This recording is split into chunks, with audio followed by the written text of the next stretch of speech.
आ हम एकटा सामा के गीत गाबै छी। नीक लागत तऽ कमेंट कऽ के जरूर बताएब और अहाँ सबके गोर लागै छी। सामा खेल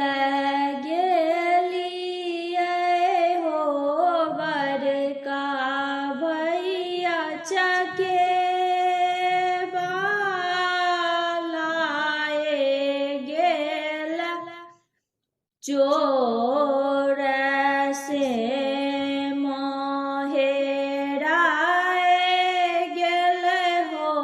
छोटका भैया चकेबा लाए गेल चोर एक मुट्ठी खरही गे बहिनो तक रो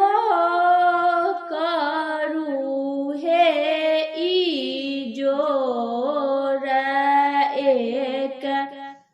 मुट्ठी खरही गे बहिनो तक रो करू हे ई जोर पकड़ैत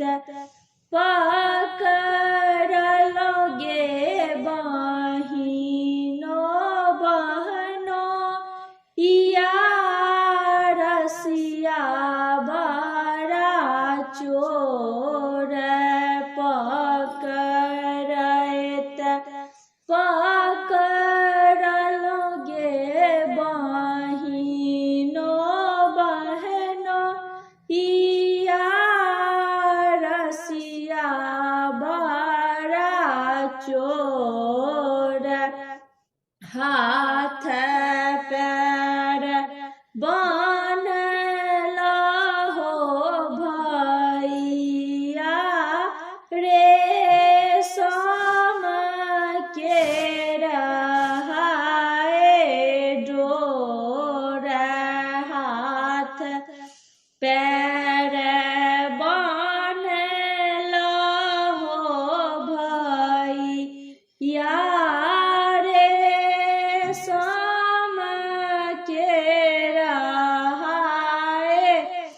डोर एक साटा मारला हो भैया कॉलेज साल हाय मोर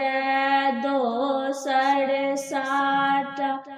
मारला हो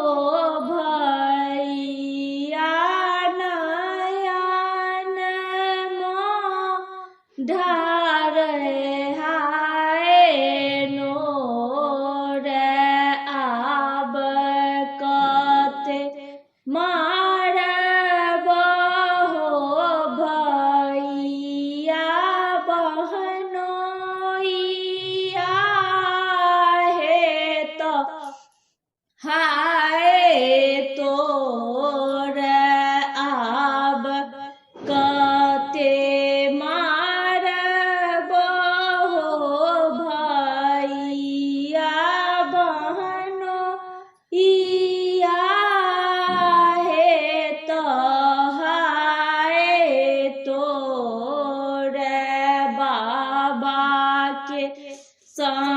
संपत्ति आगे छोटकी